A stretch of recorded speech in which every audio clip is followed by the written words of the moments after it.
Hola mis queridos y mis queridas, muy buenas tardes y bienvenidos a el video explicativo sobre el final, sobre la conclusión del capítulo número 2 del libro de María Jesús Broján. Vamos a ver todas las temáticas a continuación y al final sacaremos conclusiones de lo que fue para mí este capítulo número 2.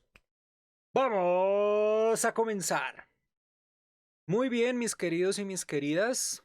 Aquí ya estamos en el desenlace del capítulo 2. He desarrollado este mapa conceptual para que se comprenda y se entienda muy bien este desenlace que, por cierto, tiene cantidad de variables que estudiar y que revisar el día de hoy. Dentro de la evolución histórica del análisis funcional, Frohan nos enseña ciertas variables que desarrollan el análisis funcional y al final de su capítulo nos enseña dos críticas constructivas acerca de qué tanto le aporta la formulación clínica y la terapia de aceptación y compromiso a el análisis funcional. Eso lo hablaremos al final de este video, de esta despedida del capítulo número 2. Y pues bueno, vamos a comenzar comprendiendo que cada variable, pues Frohan las explica bastante bien, ¿cierto? Las explica de manera que le aporta conocimientos al mismo concepto del análisis funcional, am, y que de alguna u otra manera juegan un papel fundamental en toda la esencia experimental y toda la esencia objetiva. Entonces vamos a comenzar con hablando, ¿cierto? Que para tener en cuenta un muy buen desarrollo objetivo del análisis funcional, tiene que haber dos tipos de estímulos, tanto antecedentes como discriminativos, o dicho de otra manera, antecedentes pavlovianos, correspondientes y discriminativos u operantes, dos tipos de respuestas aprendidas como las respondientes y las operantes, dos tipos de estimulación consecuente como respondientes y operantes, que de alguna u otra manera pues van a asociarse con las contingencias de reforzamiento positivo, reforzamiento negativo, castigo positivo y castigo negativo. Y todo esto pues lo abarca, lo engloba la importancia del lenguaje o precisamente de las reglas verbales que también sirven como influencia comportamental, es decir, que por una regla verbal pues nosotros podemos proceder a comportarnos y a obtener consecuencias debido al seguimiento de esta regla verbal y como tal al seguimiento de este comportamiento que ha sido fortalecido a lo largo del tiempo. Entonces, vamos a ver pedacito por pedacito el día de hoy hasta concluir con la parte de las críticas que Frohan realiza a la terapia de aceptación y compromiso y a la formulación clínica. Bien, Frohan nos quiere enseñar el concepto de conducta, un concepto que según los primeros capítulos no se ha abordado de la mejor manera. Un concepto que, según el punto de vista de ella, debe rescatarse y debe ajustarse a condiciones experimentales o lo suficientemente claras para que el desempeño del psicólogo clínico sea superior, para que comprendamos realmente qué se conoce como conducta y pues hagamos parte de pues este conocimiento y de la claridad correspondiente al condicionamiento operante, porque quien no tiene claro qué es el condicionamiento operante, quien no tiene claro qué es conducta, pues estaría cometiendo errores que llevarían a que el conductismo radical propiamente pues se malinterprete y haya una pésima praxis por parte del psicólogo clínico ante la sociedad. Entonces, lo que primero nos dice Frohan es que la conducta es una corriente continua que no para, ¿cierto? Dado que todos los seres vivos nos comportamos y nos comportamos de diferentes maneras, de diferentes formas, tanto haciendo referencia a las conductas privadas como a las conductas encubiertas, ¿qué? Tanto a las conductas observables como a las conductas privadas o encubiertas. Y esto, pues radica en que no tiene que haber una gran diferenciación, claramente pues bajo mi punto de vista sí que la debe haber, pero para ella esto es conducta. ¿M? Es una secuencia conductual que no tiene fin, es una corriente continua, porque si tú piensas si tú hablas, si tú corres, si tú caminas, si tú ves, pues te estás comportando constantemente. Y la única oportunidad para dejar de comportarnos constantemente es nada más y nada menos que cuando morimos, cuando fallecemos, cuando el cuerpo pues ya ha dejado de comportarse. Aunque de acuerdo al punto de vista de Frohan, aún estando muerto, el hecho de permanecer en el suelo también pues corresponde a un comportamiento, ¿no? Y por esa razón es que se justifica la conducta como una corriente continua que no tiene fin, como bien lo vemos en esta definición. Para el desarrollo del análisis funcional se debe tener en cuenta el concepto de conducta, entendido como una corriente continua y que no tiene fin. Además, dice Frohan, también se debe tener en cuenta que se requiere una selección de respuesta específica ante determinado contexto o medio ambiente. Aquí nos están hablando de la importancia del condicionamiento operante de la triple relación de contingencia en toda la teoría skinneriana, en la explicación de por qué y para qué nos comportamos. Y esto claramente es así. El comportamiento tiende a ser discriminativo o tiende a generalizarse, ¿vale? Y esto, de alguna u otra manera, se observa de acuerdo a la selección de respuestas específicas en contextos diferentes. Claramente las personas que no identifican la diferencia de contextos, pues se va a comportar de maneras semejantes, no de maneras iguales. Esto quiere decir que si la persona pues tiene contacto con otra en una biblioteca y si esta persona grita y si este mismo comportamiento del grito se manifiesta en un centro comercial, pues van a ser dos contextos diferentes que van a darle a la conducta una gran importancia, una gran consecuencia, ¿cierto?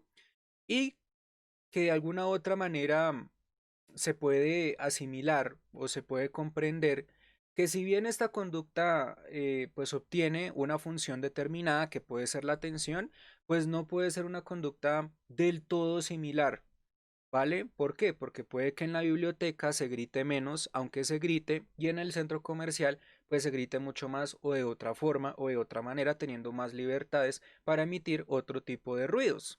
En este orden de ideas, si bien se generaliza, la conducta se va a emitir de diferentes maneras, pero bajo una intensidad diferente o bajo una frecuencia diferente.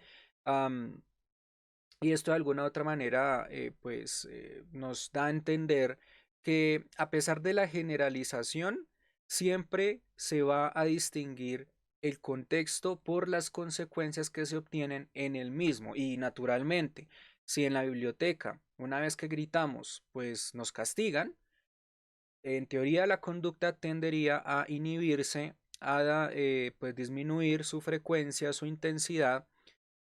Y esto de alguna u otra manera enseña que el sentido de la generalización pues puede llegar am, a aumentarse no, sino afectarse, ¿vale? Por las consecuencias que se obtengan en diferentes contextos. ¿Listo? Entonces, retomemos. También se debe tener en cuenta que se requiere una selección de respuesta específica ante determinado contexto o medio ambiente. Se tiende a discriminar o se tiende a generalizar. Tercer punto, las cadenas conductuales suceden, perdón, de forma indefinida. Bueno, esto es el aspecto que estamos hablando inicialmente. Estas cadenas no son estímulos o respuestas por naturaleza, sino son cadenas que tienen una función que cumplen un determinado momento en el tiempo. ¿Esto qué quiere decir?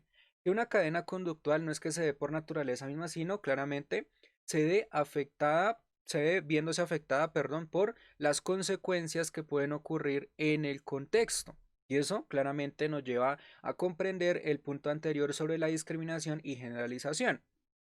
Cuando se emite una conducta, seguramente con el paso del tiempo y mediante el aprendizaje correspondiente, se está emitiendo de acuerdo a una función específica que la está manteniendo o la está decrementando y esto ya deja de ser parte natural debido a que pues se está aprendiendo, ¿cierto? A comportarse en un determinado lugar y el hecho de que se esté aprendiendo radica en que ya haya una relación estímulo-respuesta discriminativa, una historia de aprendizaje, una conciencia de cómo debo portarme en determinado lugar.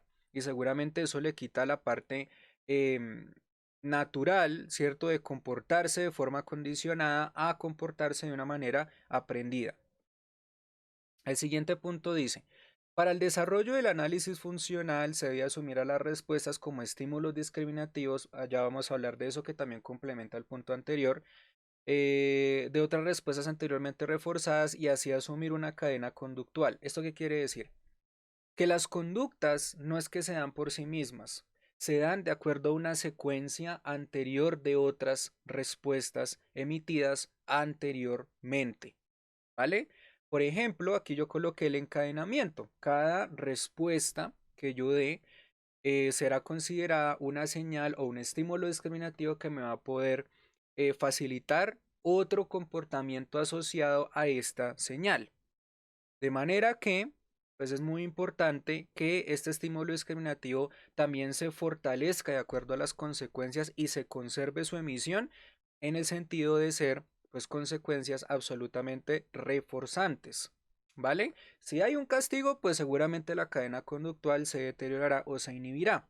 Recordemos que, como yo lo he dicho en mis clases, cuando hay un castigo positivo o un castigo negativo, no es que la conducta tienda a desaparecerse, solamente tiende a inhibirse significativamente en el contexto en donde se ha presentado, de manera que deja de presentarse por un buen tiempo y luego vuelve a incrementarse de acuerdo a la recuperación espontánea y claramente si volvemos a reforzar esta recuperación espontánea, pues esta conducta aumentará y se aumentará no solamente en sí misma, sino que será mucho más compleja con otro tipo de comportamientos más complejos, ¿de acuerdo? Entonces, sí, lo ideal es que nosotros tengamos en cuenta que todas las conductas se manifiestan no por una sola, sino por una cadena conductual que ha sido reforzada anteriormente y en donde se obtienen respuestas que se convierten en estímulos discriminativos que facilitan una siguiente respuesta y una siguiente respuesta y una siguiente respuesta. ¿De acuerdo? Y así es como Frohan explica el concepto de conducta. Una de las cosas que más me gustó del capítulo 2 fue que Frohan abordó el aspecto de las conductas privadas o encubiertas y el aspecto de las conductas observables, y lo abordó desde el punto de vista de la importancia del evento externo y del evento interno. Esto pues le da una fuerza muy grande a pues tener en cuenta que los psicólogos no solamente debemos identificar respuestas exteriorizadas, ¿vale? Sino también validar algunas respuestas de carácter interno en el organismo o inclusive en la cognición para pues seguir estudiando las causas del comportamiento.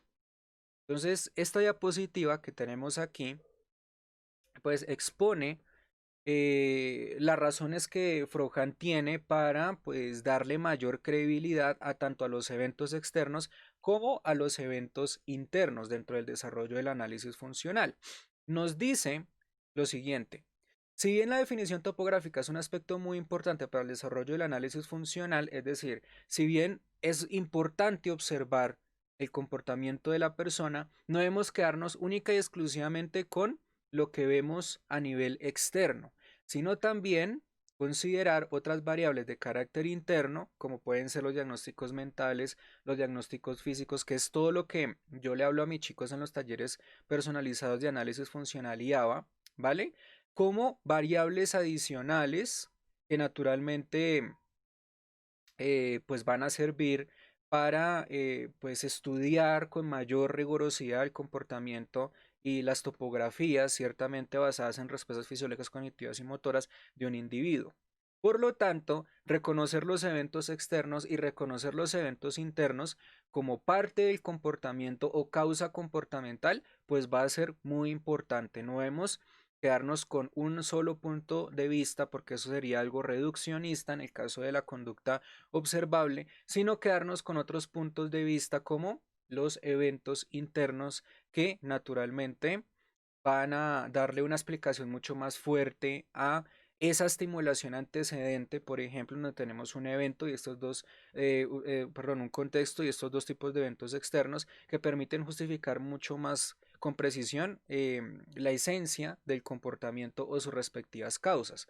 Entonces, leo la diapositiva, dice, si bien la definición topográfica es un aspecto muy importante para el desarrollo del análisis funcional, es importante asumir que no es un elemento clave para entender la funcionalidad de la cadena conductual. El comportamiento de un sujeto puede tener diferentes topografías para una misma función, ok, pero aquí va. Concepto de ambiente o contexto estimular. No hace referencia únicamente a los eventos externos o a aquellos eventos que están fuera del organismo. Cualquier hecho del universo que pueda afectar al individuo de alguna manera, ¿vale? Es decir, que nosotros debemos tener una posición completamente clara, tanto a nivel interno, donde pueden estar sucediendo cosas, ¿cierto? Que facilitan que la persona se comporte y llegue a consecuencias, como eventos externos que ya pues claramente es lo observable. Entonces, estos eventos externos e internos pues se resaltan en el buen desarrollo del análisis funcional y bajo el punto de vista de la observación, ¿vale? Aquí tenemos ya nuestro primer, digamos que punto en este mapa conceptual correspondiente a el análisis funcional, ¿vale? Tipos de estímulos, antecedentes pavlovianos y discriminativos operantes. No se compliquen con los nombres. Cuando Frohan habla de respondientes, habla en el sentido antecedente pavloviano, ¿vale? Es decir, condicionamiento clásico. Y en discriminativos operantes, no se compliquen la vida, está hablando de condicionamiento operante, ¿vale? Aquí lo tenemos. La estructura del condicionamiento clásico correspondiente a estímulo-respuesta o la asociación entre estímulos y respuestas. Claramente, para hablar de condicionamiento clásico no es que nos limitemos a hablar de esto porque esto es respondiente, sino más bien nos limitamos a hablar de la raíz, que es una relación entre un estímulo condicionado y un estímulo incondicionado, y que como tal pues con el paso del tiempo veremos una evolución significativa de esta relación entre dos estímulos con la relación respondiente, ¿recuerdo? Entonces lo que yo quiero decirles es que no se compliquen la vida, piensen que el condicionamiento clásico es una variante de lo respondiente, ¿cierto? Es su punto de inicio, su punto de origen, y por eso es que pues Frohan lo acomoda como pavloviano y por ende respondiente. Y luego está el operante, que es la triple relación de contingencia, donde encontramos un estímulo, una respuesta y un consecuente. ¿Listo? Se pueden considerar estos dos tipos de contingencias conductuales dentro del desarrollo del análisis funcional. Vamos con la estimulación antecedente y las respuestas aprendidas para darle comienzo a la descripción o el desarrollo de este mapa conceptual. Primero nos enfocamos en el condicionamiento respondiente, ¿vale? Este condicionamiento respondiente, declara Frohan, también es conocido en sus puntos de orígenes como el condicionamiento pavloviano o condicionamiento clásico. Recordemos que Watson basó todo su trabajo en el fisiólogo Pavlov y gracias al fisiólogo Pavlov, pues Watson pudo sacar todo este condicionamiento respondiente adelante, ¿vale? Primero nos habla de lo que es el condicionamiento clásico. Se define como la modificación de la capacidad de un estímulo neutro para elicitar un reflejo debido a su emparejamiento contiguo con un estímulo incondicionado. En las contingencias respondientes se dice que el estímulo antecedente, estímulo condicionado, elicita una respuesta condicionada, una respuesta, una RC, ¿vale? Respuesta a decir el nombre dos veces, ¿vale? Entonces, esto ya es más que todo, pues un apartado en donde Frohan, pues en primer lugar empieza a resaltar los puntos que el análisis funcional, los puntos más valiosos que puede heredar el análisis funcional para darle una explicación causal al comportamiento y que naturalmente, de acuerdo al punto de vista tanto del condicionamiento clásico como del condicionamiento respondiente, que básicamente es la evolución del condicionamiento clásico, pues se pueden encontrar los eventos externos y los eventos internos que también le van a dar una explicación plausible al comportamiento, siempre y cuando se mantengan estos dos tipos de eventos, ¿de acuerdo? Tanto los eventos externos que generan respuestas reflejas como eventos internos que también las pueden dar. De manera que el condicionamiento respondiente o el condicionamiento clásico dentro de la estructura del análisis funcional pues va a ser nada más y nada menos que la relación estímulo-respuesta de carácter condicionada en donde las personas pues van a actuar de forma impulsiva y en donde en muchas ocasiones dicha impulsividad pues jamás va a encontrarse con una consecuencia hasta el momento en que ocurre, ¿no? Una vez que digamos que un niño empuja a otro y lo hizo de forma impulsiva, ¿cierto? Lo hizo de una forma sin reconocer las consecuencias de sus acciones, pues una vez sumada la consecuencia, pues ya va a dejar de ser respondiente a ser completamente una conducta discriminativa, una conducta en donde él ya sabe lo que puede ocurrir, se sigue pues lastimando a otros niños, ¿de acuerdo? Entonces, esta esencia del condicionamiento respondiente pues se puede trasladar a lo que conocemos como el aprendizaje asociativo, como nosotros asociamos eventos y actuamos de forma impulsiva a pesar de que dichos eventos pues sean en ocasiones diferentes, distintos, con otro tipo de características definitorias, pero que hay algunas que nos facilitan comportamientos asociados al condicionamiento clásico, ¿vale? El estímulo antecedente adquiere control sobre la respuesta condicionada debido a su emparejamiento con un estímulo incondicionado. Entonces, esta es la base esencial, la base del origen, Pavlov, ¿vale? ¿Por qué? Pues porque Pavlov es fuente informativa para Watson, así como también fuente informativa para Skinner. Luego encontramos pues un gran comentario, digamos, una resaltación, no sé si esa palabra existe, pero bueno, el punto es que Frohan resalta que dentro del condicionamiento respondiente pues podemos ubicar respuestas fisiológicas, cognitivas y motoras, así como también dentro del condicionamiento operante, ¿vale? Ella dice que todas las respuestas pavlovianas son reflejas en principio, las respuestas reflejas en su mayoría son fisiológicas y las respuestas fisiológicas del cuerpo se relacionan con las respuestas motoras y principalmente las cognitivas, como son los pensamientos y las emociones. Los pensamientos y las emociones suelen aprenderse por condicionamiento clásico. ¿Esto qué quiere decir? Prohan le da una gran importancia a la relación estímulo-respuesta, tanto discriminativa como condicionada, y a partir de la relación entre las respuestas fisiológicas, cognitivas y motoras, pues saca lo que hoy en día conocemos como la relación mediada. Una relación que naturalmente pues concentra sus orígenes en el condicionamiento respondiente, en las respuestas pavlovianas. Cuando uno tiene contacto con determinado estímulo, este contacto le facilita al cuerpo, nos facilita pues manifestar activación de tasa cardíaca, activación de tasa respiratoria, vasoconstricción periférica, aumento de cortisol, aumento de adrenalina, sudoración o respuestas galvánicas y claramente estos ya pueden considerarse respuestas totalmente reflejas, pavlovianas y que nos van a incitar a actuar de formas respondientes tanto a nivel cognitivo como a nivel motor. Recordemos que Frohan nos explica que muchos de los pensamientos o emociones, incluso conductas privadas o encubiertas, surgen por un condicionamiento clásico. Cuando tú tienes contacto con algo ya piensas. ¿Vale? Así como también puedes actuar si tienes dificultades en regulación emocional o si simplemente estás actuando por un impulso, ¿de acuerdo? Entonces es muy lindo y es muy chévere ver cómo Frohan pues amplía todo esto de las respuestas fisiológicas, cognitivas y motoras. Es muy chévere ver cómo ella contextualiza la relación mediada y claramente pues le da una explicación directamente vinculada a lo respondiente y que claramente no debemos descartar, porque justamente aquí es donde empezamos a hablar de lo que conocemos como el aprendizaje asociativo, y es una variable muy importante, dado que además de los impulsos, además de los comportamientos y de las respectivas consecuencias que después se obtienen en el sentido discriminativo, mm, pues vamos a ubicar reglas verbales, ¿no? Y las reglas verbales también van a ser una gran influencia en el comportamiento, pero que pueden llegar a surgir por el contacto directo con las contingencias.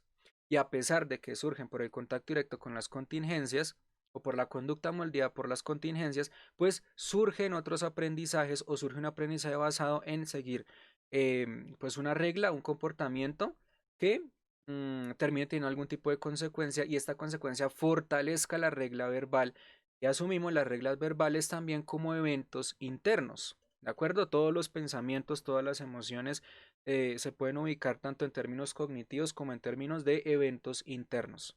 ¿Listo? Entonces le da un valor fundamental a esto y qué genial. Luego, digamos que por el punto de la historia, pues Frohan empieza a describir lo que conocemos como el condicionamiento operante, que es el legado de Skinner o, llámese de otra forma, la contingencia de tres términos. Un estímulo discriminativo, una respuesta y una consecuencia. No olvidemos que el estímulo discriminativo es una señal que anuncia la disponibilidad de un reforzador o de un castigo o que anuncia la disponibilidad de una consecuencia particular y su anuncio pues permitirá o facilitará que una conducta surja, ¿de acuerdo? Conducta que puede aumentarse o una conducta que puede deteriorarse o debilitarse hasta el punto de inhibirse. ¿Listo? Entonces, esta contextualización histórica también le da una gran fuerza fundamental al desarrollo del análisis funcional por sí mismo, ¿vale? Y asumiendo que la estructura del análisis funcional siempre va a basarse en la triple relación de contingencia.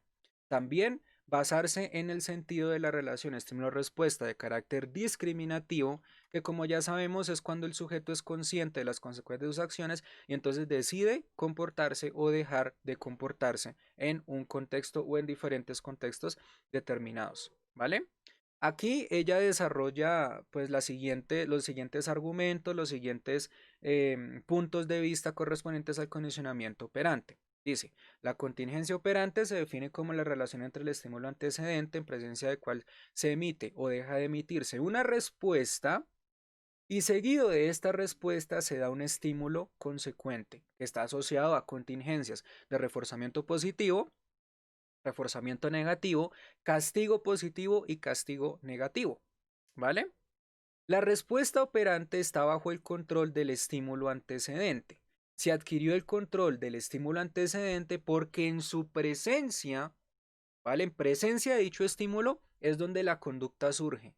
Pero si no hay un estímulo, pues muy difícilmente la conducta puede surgir, ¿cierto? Y muy difícilmente se puede dar una secuencia conductual, ¿vale?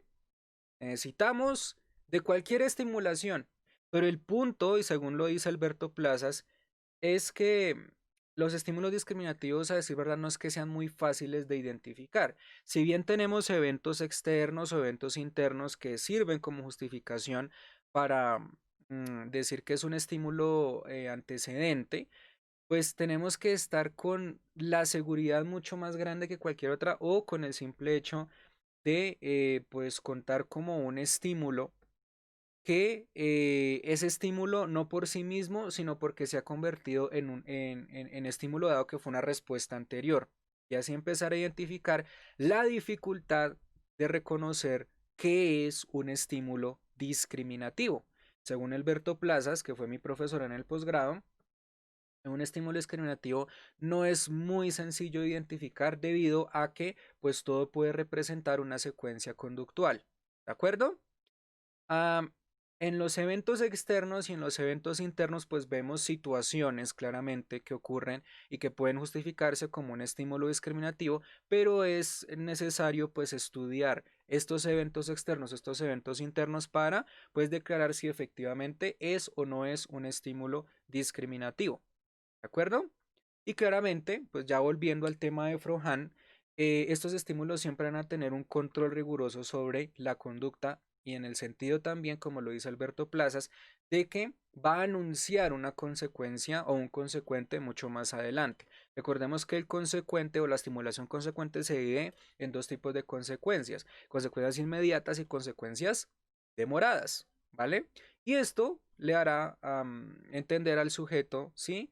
Pues su conducta tendrá una oportunidad más para emitirse o ciertamente no tendrá oportunidades para emitirse debido a que sea castigado o se pretende realizar algún tipo de extinción, ¿vale? Entonces, la respuesta ha sido seguida de unas consecuencias. Si se emite una respuesta, aparecerá, ay, perdón. Si se emite una respuesta, aparecerá el consecuente. La función del estímulo antecedente es de control operante. La emisión de una respuesta de carácter operante implica un cambio en el ambiente y el grado en que se adquiere dicho control depende de diversas variables como las variables disposicionales. Aquí en variables disposicionales, pues ya empezamos o más bien Frohan empieza a darle una gran importancia a lo que son los eventos internos. Cuando hablamos de las variables disposicionales estamos hablando de lo que es la saciación y lo que es la privación, ¿vale? Que pues la vamos a estudiar a continuación y veo que sigue dándole una gran importancia ante para perdón, a los eventos externos, así como también a los eventos internos, ¿de acuerdo? Es muy importante declarar que no solamente existe un solo estímulo discriminativo, sino que pueden existir varios de carácter externo como también de carácter interno, que pueden originar una secuencia comportamental que puede fortalecerse por unas consecuencias en el ambiente, ¿vale? Luego de, pues, desarrollar esta idea, pues Frohan nos enseña cómo se define la conducta operante. Aquí tenemos una descripción detallada de las definiciones correspondientes a la conducta operante. Dice, la conducta operante se define de acuerdo a sus efectos, resultados o consecuencias. Toda relación de contingencia se puede establecer entre las respuestas y las consecuencias, sean apetitivas o aversivas, que es todo lo que hemos hablado correspondiente a cómo opera esta triple relación de contingencia, ¿vale? Como el estímulo discriminativo puede ser de gran utilidad para predecir si una respuesta pues, se va a emitir de acuerdo a una serie de consecuencias que pueden ocurrir a largo o a corto plazo. Las relaciones de contingencia se pueden establecer entre el estímulo discriminativo y el proceso de reforzamiento o castigo, que se establece en función de la consecuencia, y las contingencias de reforzamiento y castigo, perdón, solo se pueden identificar con el paso del tiempo. ¿Eso qué quiere decir? Que si un estímulo discriminativo está presente y este estímulo le va a anunciar una consecuencia reforzante a la persona, pues veremos cómo este estímulo, al estar presente, ya pues identificaremos que el comportamiento se va a dar, ¿vale? Por ejemplo, un chico que está saliendo con una chica. Nosotros sabemos que en presencia de la chica, el chico siempre se va a comportar de forma determinada para pues, recibir unas consecuencias particulares que van a fortalecer la probabilidad de su comportamiento. Pero mientras que la chica no está, ese comportamiento se va a deteriorar. Aunque si la chica tiene algún tipo de contacto con él, sea por el celular, por ejemplo, o por una carta y demás, pues el chico va a aumentar su comportamiento asociado a dicho estímulo discriminativo para recibir consecuencias reforzantes por parte de la chica. Abracitos, besitos, te amo, relaciones sexuales y demás. ¿Listo? Y así es mucho más fácil predecir el comportamiento a partir del entendimiento de determinada estimulación antecedente que ofrecerá información correspondiente a la estimulación consecuente, y así podemos predecir el comportamiento. ¿Vale?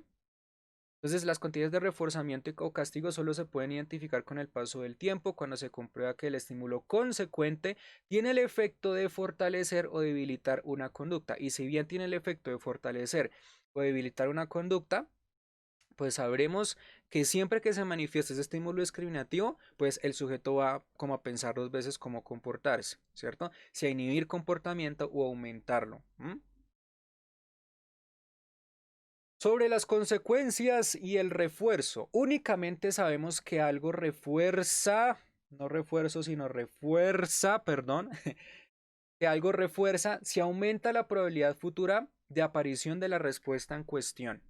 Se requieren muchas observaciones para poder establecer continuidades de reforzamiento que controlan la conducta, no solamente dejarnos llevar por una sola impresión, sino por otras observaciones que determinen que efectivamente el estímulo discriminativo cuando está presente pues va a ser signo de que va a ocurrir un comportamiento, ¿vale? Y que ese comportamiento pues va a recibir consecuencias de acuerdo a el anuncio de dicho estímulo discriminativo, ¿de acuerdo? Pero para eso se requieren muchas observaciones. En este sentido, si volvemos al ejemplo del muchacho con la novia, pues se requieren muchas observaciones para determinar si el chico está actuando de acuerdo a un plans, por ejemplo, en donde siempre tiene que complacerla a ella, siempre es que esté presente o siempre que haya algo que la asocie a ella, por aprendizaje asociativo también. Luego vamos a hablar de las variables disposicionales, ¿vale? Que es un tema que ha quedado pendiente y que Frohan pues se toma el tiempo para desarrollarlo con mayor objetividad, y que claramente resalta la importancia de los eventos internos como un tipo de estimulación que va a permitir a que la persona se comporte, ¿de acuerdo? Que va a permitir que la persona pues tenga un repertorio comportamental que puede que se refuerce o puede que se castigue y en ese sentido que aumenta la probabilidad de ocurrencia o que disminuya la probabilidad de ocurrencia, ¿de acuerdo? Las variables disposicionales siempre van a estar sujetas a lo que conocemos como las operaciones motivacionales, ¿vale? A la privación y a la saciación, asumiendo que son variables que se pueden encontrar tanto en el entorno como en el organismo mismo que permiten o facilitan un comportamiento particular. Dice, las operaciones de establecimiento se definen como cualquier variable ambiental que altere la eficacia de algún estímulo, objeto o evento como reforzador y que altere la frecuencia actual de toda la conducta que haya sido reforzada por ese estímulo, objeto o evento. Estamos hablando de aquellas variables que alteran la conducta de acuerdo a la recepción de las consecuencias. Y entre más las consecuencias sean apetitivas, pues es más probable que el comportamiento se dé. Eso creo que es una ley, ¿cierto? Sí. Sí, es una ley, ¿vale? Que ustedes tienen que aprender.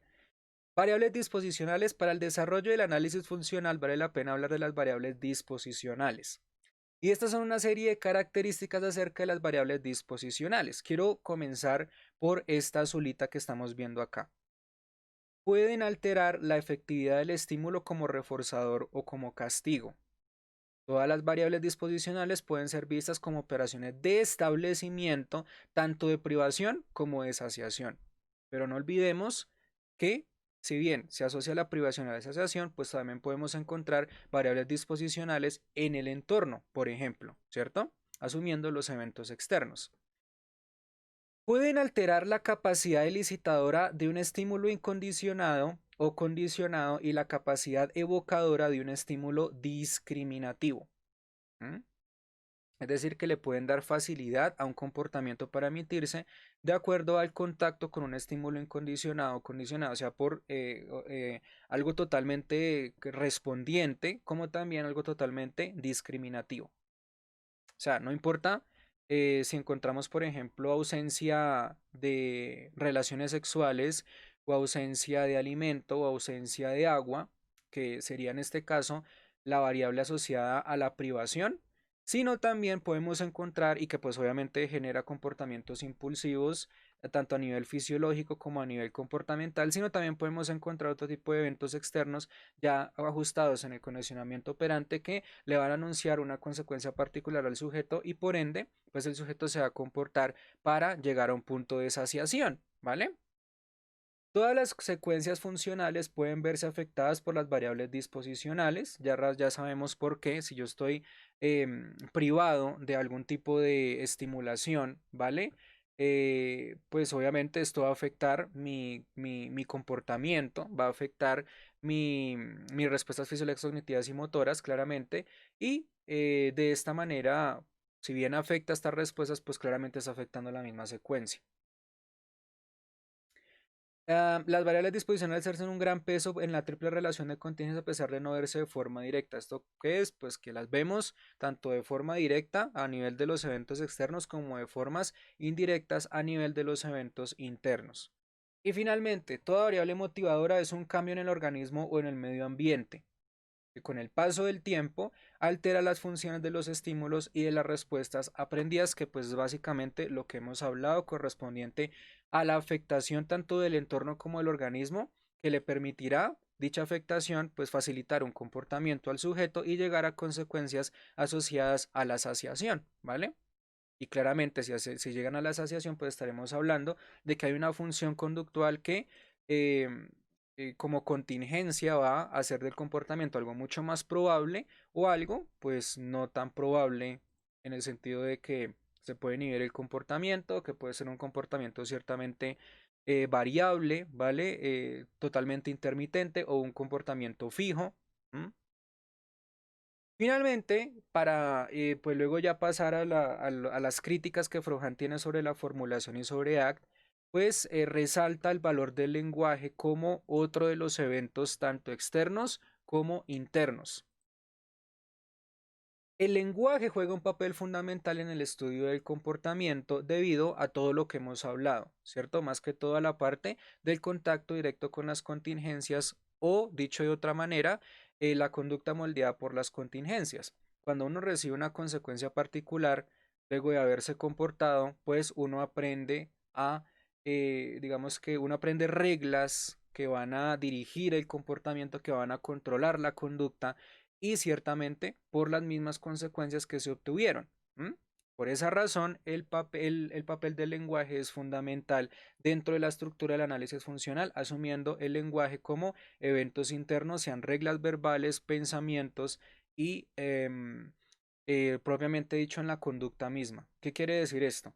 Que si yo tengo una regla verbal, pues va a afectar mi comportamiento. Y si afecta mi comportamiento, esto va a ser de bastante interés para estudiar el análisis funcional, ¿vale? Porque va a tener consecuencias asociadas a esa regla verbal. ¿Todo el lenguaje puede llegar a alterar la función de los estímulos presentes? Por supuesto que sí, ¿cierto? Dado que con el lenguaje, eh, pues podemos modificar entornos, podemos afectar los entornos, podemos afectar a otras personas y obtener consecuencias plausibles o consecuencias particulares, quiero decir, ¿vale? En cuanto al uso del mismo lenguaje. Siempre que el lenguaje esté presente, pues un comportamiento se va a afectar. Pero el lenguaje es tan amplio que no solamente lo encontramos en charlas, no solamente lo encontramos a viva voz, ¿cierto? Sino también lo encontramos en pancartas o no sé, el lenguaje es tremendamente amplio. Y claramente por los símbolos, los signos, am, que van a representar algo aversivo o algo apetitivo para nosotros y claramente si lo representan de esta forma pues influirá en nuestro comportamiento.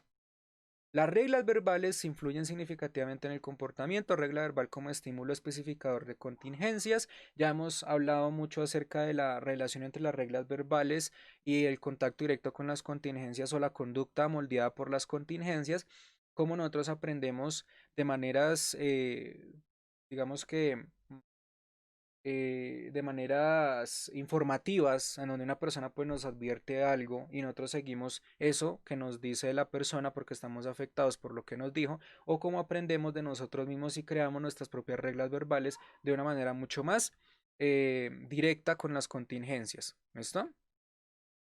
Luego encontramos lo siguiente, las reglas verbales son eventos de carácter verbal que evocan conducta a partir de la descripción de las relaciones entre antecedentes, respuestas y consecuentes.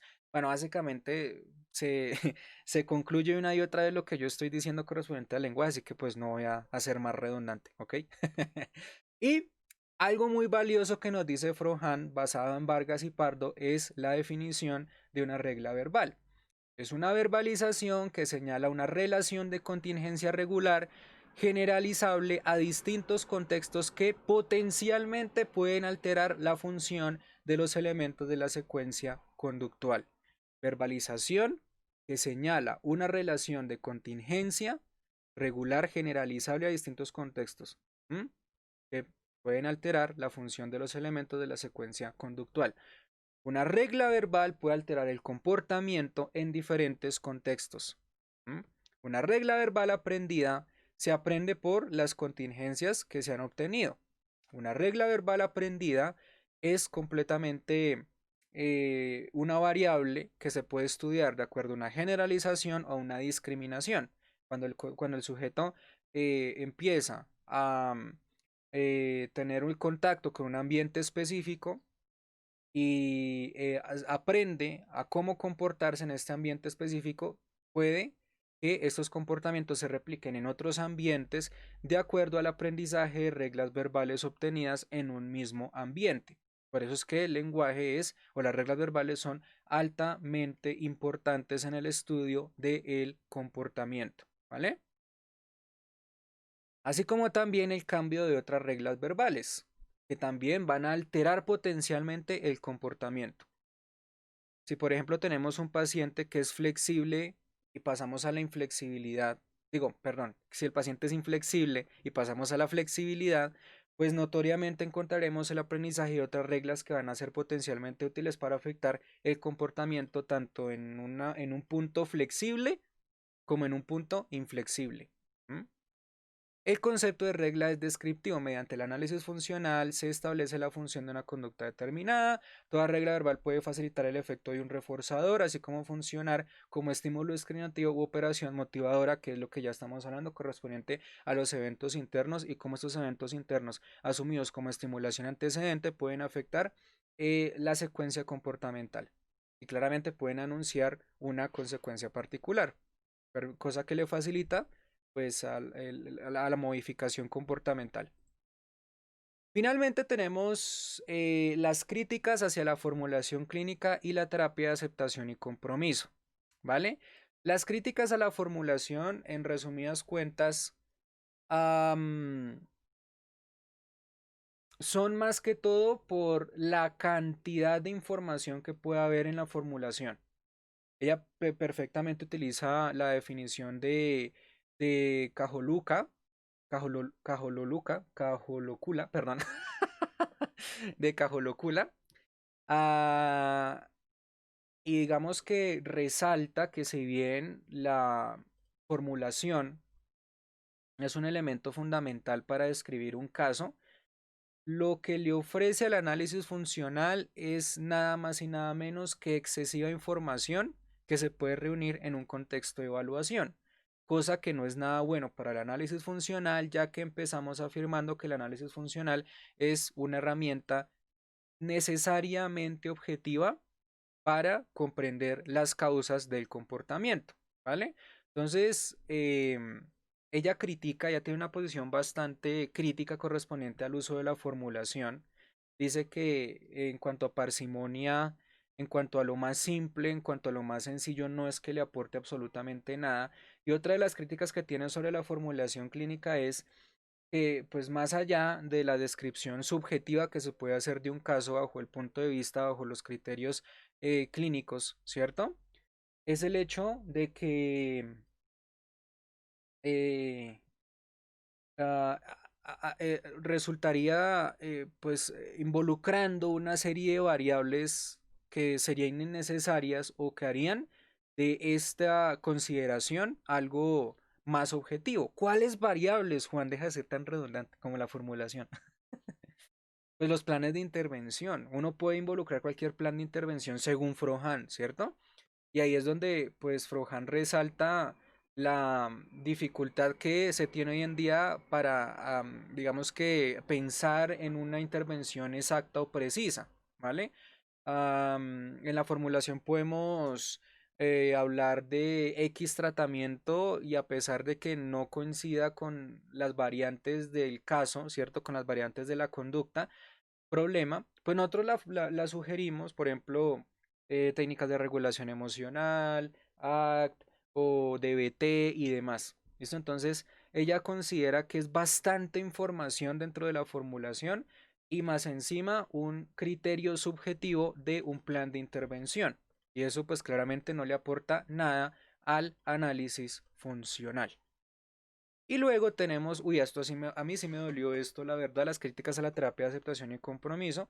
Creo que Frohan tiene un punto de vista extremadamente crítico correspondiente a esta terapia, porque en resumidas cuentas dice que ACT es un riesgo para el entendimiento o el concepto del análisis funcional, entre otros conceptos asociados al conductismo radical. Expongo las razones que ella tiene. ACT no añade nada nuevo al concepto de análisis funcional o no añade algo significativo o preciso. ACT tiende a ser una propuesta con muchas inferencias y supuestos. Induce el error de pensar que los valores son entidades que explican el comportamiento.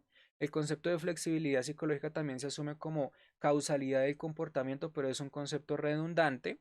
Los componentes de ACT pueden estar sujetos a la subjetividad y esto perjudicaría el lenguaje técnico, y el modelo del Exaflex representa un riesgo por sus inferencias que pueden desvirtuar una explicación funcional de tratamiento psicológico. Como quien dice, ACT es un plan de intervención que le quita bastante objetividad al conductismo radical, al análisis funcional, debido a que su conceptualización nueva en el sentido de la habitación experiencial de la flexibilidad psicológica, pues es una conceptualización que puede estar en medio de diferentes interpretaciones, cuando la idea es, según Frohan, que se tenga siempre una definición en donde todos estemos de acuerdo y en donde todos podamos conectar.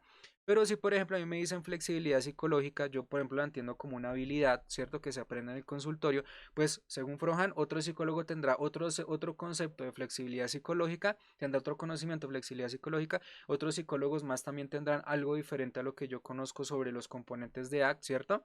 Sobre esta flexibilidad, sobre esta habitación experiencial, y esto no le añade nada al análisis funcional, sino más que todo lo que le añade es pues conocimiento absolutamente subjetivo, ¿cierto? Conocimiento absolutamente riesgoso en cuanto a inferencias, en cuanto a puntos de vista o criterios que, pues básicamente, si bien le pueden aportar a un caso, para la objetividad, para la precisión y para un contexto experimental, seguramente no es que le aporte bastante, lo cual nos enseña una posición de Frohan bastante exigente, bastante dura, correspondiente tanto a la formulación clínica como a ACT, que de hecho son dos aspectos que suelen ser bastante cooperativos, suelen ser dos aspectos que suelen ser bastante enriquecedores para el entrenamiento en psicólogos clínicos, ¿vale? Y todo esto, según lo que yo entiendo, porque pues tiene componentes cognitivo-conductuales en donde se está pues asumiendo, digamos, conceptualizaciones erróneas o subjetivas acerca sí, de los eventos externos como la conducta o los eventos internos como las conductas privadas o las conductas encubiertas. Es decir, que todo se está tomando bajo, como si todo se estuviera tomando bajo un punto de vista de cada psicólogo y no se está llegando a ningún acuerdo, digamos que lingüístico, no se está llegando a un acuerdo objetivo para definir variable por variable. Además, pues se ve que que la terapia de aceptación y compromiso, si bien es el boom de estos días, pues de acuerdo a Frohan, yo le entiendo a Frohan, debe estar más sujeta a investigación, debe estar más sujeta a contextos clínicamente válidos, ¿vale? En vez de estar sujeta a conceptos subjetivos que cualquier psicólogo, cualquier persona, pues puede interpretar de formas erróneas y, y demás. Bueno, vale, eso es básicamente lo que pues Frohan critica a nivel de la terapia de aceptación y compromiso y a nivel de la formulación clínica. Son herramientas subjetivas que no le aportan nada al análisis funcional. Son herramientas subjetivas que lo único que hacen es perjudicar la imagen del análisis funcional y que de alguna u otra manera se requiere mayor estudio para que dicha subjetividad se erradique por más objetividad y pues bueno, esto lo dice Frohan de acuerdo a sus puntos de vista. Es una persona bastante entregada, bastante apasionada a lo que es el conductismo radical y digamos que yo me dejé contagiar por ella, porque a mí me encanta el conductismo, me encanta, pero también me gusta ACT, ¿cierto? También me gusta ACT, también me gusta formular. Y si bien ella insiste en, básicamente, de acuerdo a lo que yo entiendo, ¿vale? Creo que cuando uno publica un libro, uno se arriesga a que lo malinterpreten como Nietzsche o, bueno, en fin, o que lo bien interpreten, qué sé yo. Pues yo le entiendo que ella comienza bastante fuerte criticando cómo es que hoy en día el concepto de análisis funcional se ha perdido, se ha visto afectado por otras personas, se ha visto afectado por otras personas, sino por otras corrientes de psicología, creo yo, por otros enfoques, ¿vale? Y de alguna otra manera es como un deseo, es como un punto en donde ella dice, hombre, me gustaría que el análisis funcional siga siendo un concepto netamente experimental y en todas las escuelas, en todos los institutos, pues se siga viendo de esta manera en vez de ser mal interpretado, ¿vale? Pero estamos hablando de una pelea de hace un buen tiempo en donde los cognitivos conductuales empezaron a utilizar este concepto y pues a darle a su beneficio diferentes utilidades, ¿vale?